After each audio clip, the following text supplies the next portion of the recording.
सर्वात्मा सर्वभूतात्मा तस्मै श्री गुरवे नमः। पूज्य श्री गुरुदेवଙ୍କ ଶ୍ରୀ ଚରଣାରବିନ୍ଦରେ ମୋର ଭକ୍ତିପୂତ ପ୍ରଣତି ଏବଂ ଆପଣମାନଙ୍କୁ ମକର ସଂକ୍ରାନ୍ତିର ଶୁଭ ଅଭିନନ୍ଦନ।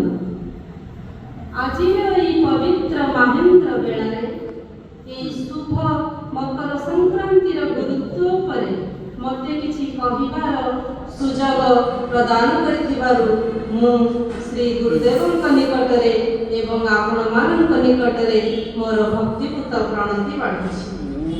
ମୋ ପୂର୍ବରୁ ଶ୍ରଦ୍ଧେୟ ପୂଜ୍ୟ ଜଗତ ଭାଇ ଅତି ସୁନ୍ଦର ଭାବରେ ଦିବ୍ୟ ଜୀବନର ଆବଶ୍ୟକତା ଏବଂ ସେହି ଦିବ୍ୟ ଜୀବନ ପଥରେ ଗତି କରିବା ପାଇଁ ଆମର ଅବଶ୍ୟ ପ୍ରୟୋଜନୀୟ ସାଧନା ବିଷୟରେ ଅତି ମାର୍ମିକ ଭାବରେ ଆମକୁ ବୁଝାଇ ଦେଇଛନ୍ତି, ଯାହା ଆଜିର ସାମ୍ପ୍ରତିକ ସମାଜର ଏକ ଦାରୁଣ ଆବଶ୍ୟକତା। ତା ପୂର୍ବରୁ ବାପା ଏହି ଦିବ୍ୟ ଜୀବନ ସଂଘର ଆରମ୍ଭର ଯେଉଁ ଇତିହାସ ତାକୁ ଆମମାନଙ୍କ ସମ୍ମୁଖରେ ଅତି ପ୍ରାଞ୍ଜଳ ଭାବରେ ଉପସ୍ଥାପିତ କରିଛନ୍ତି। ମଣିଷ ଜୀବନ କ'ଣ ଖାଲି କ୍ଷିତି ତେଜ ବ୍ୟୋମ ମରୁତ ପଞ୍ଚ ମହାଭୂତରେ ଗଢ଼ା ଏକ ସାମାନ୍ୟ ମାଟି ପିଣ୍ଡୁଳା ମାତ୍ର, ଯିଏ କିଛି ଦିନର ଲୀଳାଖେଳା ସାରି ପୁଣି ମାଟିରେ ମିଳେଇ ଯିବ? ମଣିଷ ଜୀବନ କ'ଣ ଖାଲି ଦୁଃଖ ସୁଖର ଗୋଟିଏ ଆବର୍ତ୍ତନୀ ମାତ୍ର? ଜାତସ୍ୟ ହି ଧ୍ରୁବଂ ମୃତ୍ୟୁ ଧ୍ରୁବଂ ଜନ୍ମ ମୃତସ୍ୟ ચ ନ୍ୟାୟରେ କେବଳ ଜନ୍ମ ପରେ ମୃତ୍ୟୁ, ମୃତ୍ୟୁ ପରେ ଜନ୍ମ, ବାରମ୍ବାର ଶରୀର ଧାରଣ, ପୁନରପି ଜନମ ପୁନରପି ମରଣ, ପୁନରପି ଜନନୀ ଜଠରେ ଶୟନ। କେବଳ କ'ଣ ଏହି ଲୀଳାଖେଳାର ଏହା ଗୋଟିଏ ମାତ୍ର ଜୀବନ?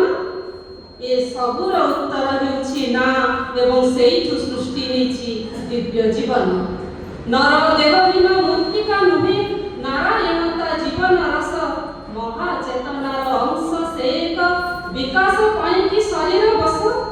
ଏଇ ଦେହରେ ଥାଇ ମଧ୍ୟ ଏଇ ସଂସାରର ଯାବତୀୟ ଲହରୀରେ ଢେଉରେ ସମସ୍ୟାରେ ସ୍ୱପ୍ନରେ ସମ୍ଭାବନାରେ ଉଠି ପଡ଼ି ପ୍ରତିନିୟତ ହସ ଦୁଃଖର ପସରା ବାନ୍ଧୁ ବାନ୍ଧୁ ଆମେ ସେଇ ଦିବ୍ୟତ୍ୱ ଆଡ଼କୁ ଅଗ୍ରସର ହେଇଯାଉ, ଯେତେବେଳେ ଆମେ ଜୀବନରେ ଅନୁଭବ କରୁ ଯେ ଗାଈକୁ ତାର ରକ୍ଷକ ଜଗିଲା ପରି ଆମ ସହିତ ଆମର ଗୁରୁଦେବ ଅଛନ୍ତି।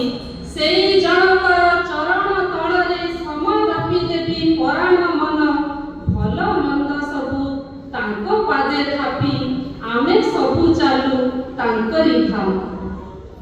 ଆଜି ମକର ସଂକ୍ରାନ୍ତି ଆଧ୍ୟାତ୍ମିକ ବିଶେଷତ୍ୱ ବା ଧାର୍ମିକ ବିଶେଷତ୍ୱ ଦୃଷ୍ଟିରୁ ଦେଖିଲେ ଏହି ଦିନଟି ହେଉଛି ଦେବତାମାନଙ୍କର ଦିନ। ସୂର୍ଯ୍ୟଙ୍କର ଉତ୍ତରାୟଣ ଗତି ଏହି ଦିନ ଆରମ୍ଭ ହୁଏ। ବୈଜ୍ଞାନିକ ଦୃଷ୍ଟିକୋଣରୁ ଯଦି ଆମେ ଦେଖିବା, ଆମେ କେଉଁ କାଳରୁ ପଢ଼ି ଆସୁଛେ ସୂର୍ଯ୍ୟ ହେଉଛନ୍ତି ସକଳ ଶକ୍ତିର ଆଧାର। ଋତୁଚକ୍ରର ପରିବର୍ତ୍ତନ, ଗଛମାନଙ୍କର ଆଲୋକ ସଂଶ୍ଳେଷଣ ପ୍ରକ୍ରିୟା ଏବଂ ଜୀବଜଗତର ସମସ୍ତ ପ୍ରାଣୀ ଉଦ୍ଭିଦ ଅଣୁଜୀବ ସମସ୍ତଙ୍କ ଜୀବନରେ ସଂଗଠିତ ହେଉଥିବା ନାନାଦି ଜୈବିକ ପ୍ରକ୍ରିୟା ସୂର୍ଯ୍ୟଙ୍କ ପାଇଁ ସଂଗଠିତ ହୋଇଥାଏ। ତେଣୁ ସେହି ସୂର୍ଯ୍ୟଙ୍କୁ ପୂଜା କରିବା ନାଁରେ ଧର୍ମ ସହିତ ବିଜ୍ଞାନକୁ ଅଙ୍ଗାଙ୍ଗୀ ଭାବେ ଯୋଡ଼ି ଦିଆଯାଇଛି ଯେ ସୂର୍ଯ୍ୟଙ୍କର ସେହି ପ୍ରଚଣ୍ଡ ଶକ୍ତି, ତେଜ ଏବଂ ସୂର୍ଯ୍ୟଙ୍କ ପରି ଗତିଶୀଳତା ଆମ ଜୀବନରେ ଆମ ଜୀବନକୁ ଅଧିକ ସୁନ୍ଦର କରିବ। ତେଣୁ ମକର ସଂକ୍ରାନ୍ତିରେ କେଉଁଠି ଗୁଡ଼ି ଉଡ଼ା ଉତ୍ସବରେ ସୂର୍ଯ୍ୟଙ୍କ ସହିତ କିଛି ସମୟ ଆମେ କାଟିଥାଉ, ତ କେଉଁଠି ସୂର୍ଯ୍ୟଙ୍କୁ ଅର୍ଘ୍ୟ ପ୍ରଦାନ ମଧ୍ୟ କରିଥାଉ। କିନ୍ତୁ ଧାର୍ମିକ ଦୃଷ୍ଟିରୁ ଦେଖିଲେ ଏହି ମକର ସଂକ୍ରାନ୍ତି ଦିନ ଏହା ଏମିତି ଏକ ପୁଣ୍ୟ ପବିତ୍ର ପୁନୀତ ପାବନ ଦିନ, ଯେଉଁଦିନ ସୂର୍ଯ୍ୟବଂଶୀ ରାଜା ଭଗୀରଥ ତାଙ୍କ ପୂର୍ବପୁରୁଷଙ୍କ ଆତ୍ମାର ସଦ୍ଗତି ପାଇଁ ଯେଉଁମାନେ କପିଳ ମୁନିଙ୍କ ଆଶ୍ରମରେ ଅଭିଶପ୍ତ ହୋଇଥିଲେ, ସେହି ଆତ୍ମା ସବୁର ସଦ୍ଗତି ପାଇଁ ସେ ଏହି ପବିତ୍ର ଦିନରେ ଗଙ୍ଗା ମାଙ୍କୁ ପୃଥିବୀକୁ ଆଣିଥିଲେ। ଗଙ୍ଗା ସେଦିନ ସମ୍ମିଳିତ ହୋଇ ଗଙ୍ଗାସାଗର ସୃଷ୍ଟି ହୋଇଥିଲା ଏବଂ ଆଜି ମଧ୍ୟ ଗଙ୍ଗାସାଗର ମେଳା ଅନୁଷ୍ଠିତ ହୋଇଥାଏ। ଏହାର ଆଉ ଏକ ବିଶେଷତ୍ୱ ହେଉଛି ଏହି ମକର ସଂକ୍ରାନ୍ତି ଦିନ ନନ୍ଦ ଏବଂ ଯଶୋଦା ଶ୍ରୀ ଭଗବାନଙ୍କୁ ପୁତ୍ର ରୂପେ ପାଇବା ପାଇଁ ତପସ୍ୟା ଆରମ୍ଭ କରିଥିଲେ। କିନ୍ତୁ ମକର ସଂକ୍ରାନ୍ତିର ସବୁଠୁ ଗୁରୁତ୍ୱପୂର୍ଣ୍ଣ ମାର୍ମିକ ଦିଗ ହେଉଛି ଯାହା ଗୀତାରେ ସ୍ୱୟଂ ଭଗବାନ ଶ୍ରୀକୃଷ୍ଣ କହୁଛନ୍ତି ଯେ ଏହି ସେହି ପବିତ୍ର ଦିନ ମହାପରାକ୍ରମୀ ମହାବୀର ଅଶେଷ କ୍ଷମତାଶାଳୀ ପ୍ରଚଣ୍ଡ ଶକ୍ତିର ଆଧାର ପିତାମହ ଭୀଷ୍ମ ଯାହାଙ୍କ ପାଖରେ ଇଚ୍ଛା ମୃତ୍ୟୁର ବର ରହିଥିଲା, ଯେକୌଣସି ଦିନ ଯେକୌଣସି ମୁହୂର୍ତ୍ତରେ ଚାହିଁଥିଲେ ସେ ଏହି ପାପ ପଙ୍କିଳ ଜଗତରୁ ସେହି ଅମରତ୍ୱକୁ ଗତି କରିପାରିଥାନ୍ତେ, ସେ ମଧ୍ୟ ଅପେକ୍ଷା କରି ରହିଥିଲେ ଏହି ଉତ୍ତରାୟଣ ଗତିକୁ, ଏହି ସମୟକୁ ଯେଉଁଦିନ ସେ ଭଗବାନଙ୍କ ସହିତ ସମ୍ମିଳିତ ହୋଇଯିବେ, ତାଙ୍କ ପୁଣ୍ୟ ପଦାରବିନ୍ଦ ନିକଟରେ ନିଜର ଜୀବନକୁ ଅତ୍ୟନ୍ତ ସମର୍ପିତ ଭାବରେ ସମର୍ପଣ କରିଦେବେ।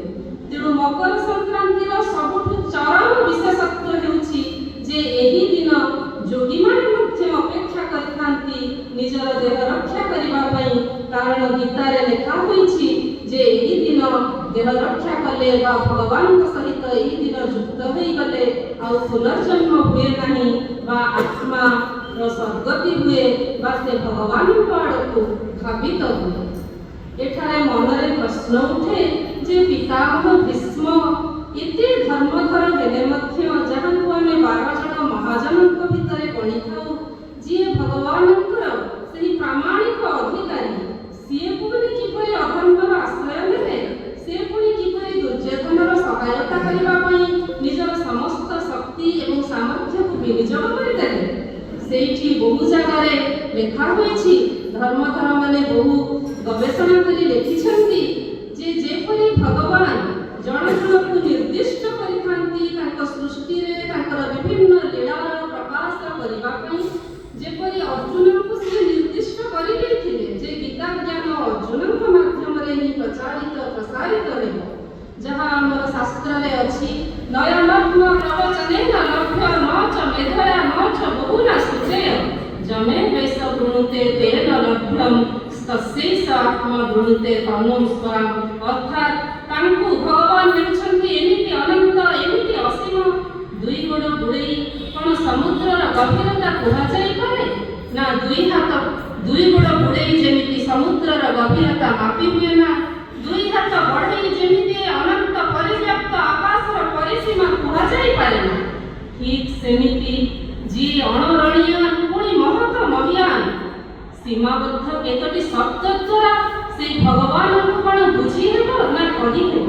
ତେଣୁ ସିଏ ହିଁ ତାଙ୍କ ଲୀଳା ପ୍ରକାଶ ପାଇଁ ନିର୍ଦ୍ଦିଷ୍ଟ କରିଦେଇଥାନ୍ତି ସେଇ ବିଶେଷ ବିଶେଷ ଆତ୍ମାମାନଙ୍କୁ, ଯେଉଁମାନେ ଯୁଗ ପ୍ରୟୋଜନ ଅନୁସାରେ ଏଇ ମର ମଣିଷକୁ, ଏଇ ଧୂଳି ମାଟିର ମଣିଷକୁ ସେଇ ସତ୍ ଦିଗକୁ ପ୍ରଭାବିତ କରାଇବା ପାଇଁ ଭଗବାନଙ୍କ ଲୀଳାକୁ ବୁଝେଇ ପାରିବେ। କହିବାର ଉଦ୍ଦେଶ୍ୟ, ପିତାମହ ଭୀଷ୍ମ ସେହିଭଳି ଲୀଳାର ଧାରକ ବାହକ, ଯିଏ ଅଧର୍ମ ସହିତ ଯୋଡ଼ି ହେଲେ ଅତ୍ୟନ୍ତ କ୍ଷମତାଶାଳୀ ଅତ୍ୟନ୍ତ ଧର୍ମଧର ବ୍ୟକ୍ତିର ମଧ୍ୟ କିପରି ସରସଜ୍ଜାରେ ଶୋଇବା ଭଳି ଅବସ୍ଥା ହୋଇଥାଏ, ଏହି ଲୀଳା ବୁଝେଇବା ପାଇଁ ଶ୍ରୀକୃଷ୍ଣ ତାଙ୍କୁ ସେହି ଭୂମିକାରେ ଅବତୀର୍ଣ୍ଣ କରାଇଥିଲେ। ଏହା ତାର ତାତ୍ତ୍ୱିକ ଦିଗ ହୋଇପାରେ, କିନ୍ତୁ ଆମମାନଙ୍କ ପାଇଁ ଅନୁସରଣୀୟ ଏବଂ ଅନୁକରଣୀୟ ବିଚାର ହେଉଛି ଯେ ପ୍ରତିନିୟତ, ପ୍ରତିଦିନ, ପ୍ରତି ସମୟରେ କେତେ ଦିନ, କେତେ ମାସ, କେତେ ଋତୁ, କେତେ ବର୍ଷ ଚାଲି ଯାଉଛି ଆମକୁ ଉପବାସ କରି, ସେ ସମୟକୁ ନା ଆମେ ଧରି ରଖିପାରୁଛୁ ନା ବାନ୍ଧି ରଖିପାରୁଛୁ।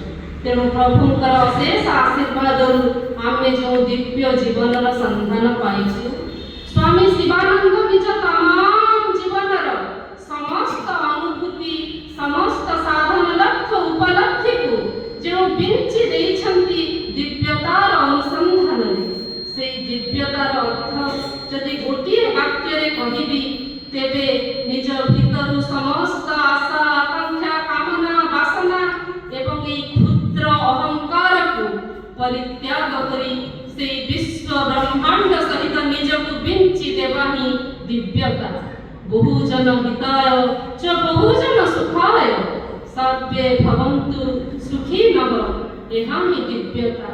ମୁଁ କେବଳ ମୁଁ ନୁହେଁ, ମୁଁ କେବଳ ଏହି କ୍ଷୁଦ୍ର ପରିସରର ଏକ ସ୍ୱାର୍ଥପର ମାନବ ନୁହେଁ, ମୁଁ ହେଉଛି ତାଙ୍କରି ସୃଷ୍ଟି। ତାଙ୍କ ସୃଷ୍ଟିକୁ ଭଲ ପାଇବା ହିଁ ଦିବ୍ୟତା, ସମସ୍ତଙ୍କ ଭିତରେ ତାକୁ ଅନୁଭବ କରିବା ହିଁ ଦିବ୍ୟତା। ସେହି ଦିବ୍ୟତାର ବିକାଶ ପାଇଁ ନିଜର ସମସ୍ତ ଉପଲବ୍ଧି ଅନୁଭୂତିକୁ ଏକାଠି କରି ସେ ଗଢ଼ିଛନ୍ତି ଏହି ଦିବ୍ୟ ଜୀବନ ସଂଘ। ମକର ସଂକ୍ରାନ୍ତିର କୃଷି ଭିତ୍ତିକ ବିଶେଷତ୍ୱ ଯାହା ବି ହେଉ, ବୈଜ୍ଞାନିକ ବିଶେଷତ୍ୱ ଯାହା ବି ହେଉ, ଧାର୍ମିକ ବିଶେଷତ୍ୱ ଯାହା ବି ହେଉ, କିନ୍ତୁ ଆମମାନଙ୍କ ପାଇଁ ଏହାର ବିଶେଷତ୍ୱ ହେଉଛି ଯେ ଏହି ମାଟିର ଶରୀରକୁ ମାଟି ହେବାକୁ ଦେବା ନାହିଁ। ନିଜର ସମୟକୁ ଶକ୍ତିକୁ ବିନିଯୋଗ କରି ଆମେ ସେହି ଦିବ୍ୟତାର ଅନୁସରଣ କରିବା, ଅନୁଭବ କରିବା, ଏହି ଜଗତକୁ ଭଲ କରିବା।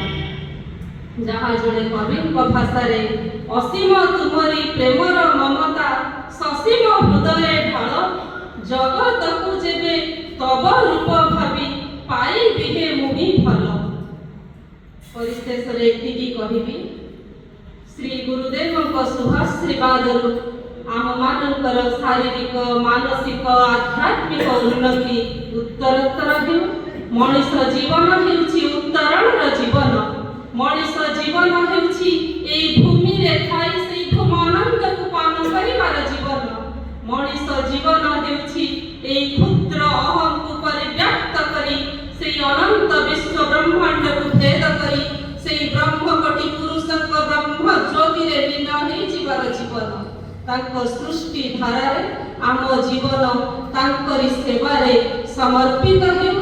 ତାଙ୍କରି ପ୍ରସାଦକୁ ଆମ ଜୀବନର ଏକ ମହାର୍ଘ ଭାଗ୍ୟ ରୂପେ ଆମେ ଅନୁଭବ କରୁ ଏବଂ କେବଳ ଆମ ପାଇଁ ନୁହେଁ, ସମସ୍ତଙ୍କ ପାଇଁ ଏ ଦିବ୍ୟତ୍ୱ ସମଗ୍ର ବିଶ୍ୱକୁ ଆଜିର ଏହି ସାମ୍ପ୍ରଦାୟିକତାର ଦାବାଗ୍ନିରୁ ମୁକ୍ତ କରି ଅମରତ୍ୱର ସନ୍ଧାନ ଦେଉ। ସର୍ବେ ଭବନ୍ତୁ ସୁଖିନଃ, ସର୍ବେ ସନ୍ତୁ ନିରାମୟା, ସର୍ବେ ଭଦ୍ରାଣି ପଶ୍ୟନ୍ତୁ, ମା କଶ୍ଚିତ୍ ଦୁଃଖଭାଗ୍ ଭବେତ୍। ଧନ୍ୟବାଦ।